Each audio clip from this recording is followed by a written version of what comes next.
Hello good morning friends, welcome to Deviji channel. ఈరోజు మా curry వచ్చేసి చామగడ్డ పులుసు. ఈ చామగడ్డ పులుసుకి కావలసినవి చూసేద్దాం. చామగడ్డలో 3 టమాటాలు, 3 ఆనియన్స్, కొద్దిగా చింతపండు, ఇంకా పోపు దినుసులు, ఆవాలు, జీలకర్ర, మినపప్పు, మిర్చి, కరివేపాకు.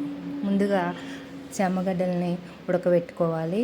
అలాగే చింతపండు నానబెట్టుకోవాలి. ఉల్లిపాయలు, ఇంకా ఉప్పు, కారం వేసి ఇలా పేస్ట్ అయితే వేసి పెట్టుకోవాలి. కరివేపాకు, ఇవన్నీ పోపు దినుసులు, పచ్చిమిర్చిని కట్ చేసి ఇలా పెట్టుకోవాలి.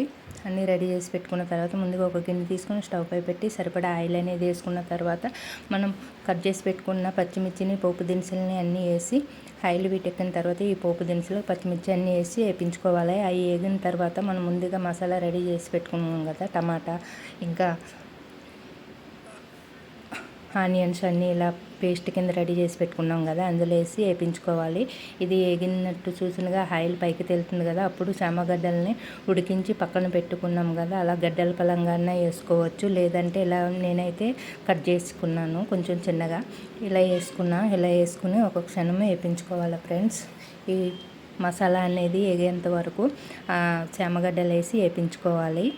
చూడండి, ఇలా కలుపుకుంటూ వేయించుకోవాలి. మనం ఉప్పు, కారం అన్నీ ఇందులోనే వేసుకుని పేస్ట్ చేసి పెట్టుకున్నాం కదా టమాటా ఇంకా ఆనియన్స్ని.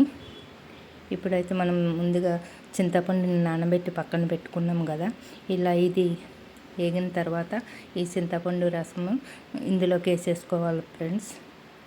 చూడండి, ఈ మసాలాలో చింతపండు రసం వేసుకుని ఇంకా సరిపోదు అనుకుంటే ఇంకా కొంచెం వాటర్ని యాడ్ చేసుకుని మూత పెట్టుకుని ఒక 10 నిమిషాలు ఉడికించుకోవాలి. అంతేనండి, ఎంతో టేస్టీ అయిన చామగడ్డ పులుసు రెడీ అయిపోయింది. ఈ వీడియో మీకు నచ్చితే లైక్ చేయండి, షేర్ చేయండి. అలాగే మన ఛానల్ని సపోర్ట్ చేస్తూ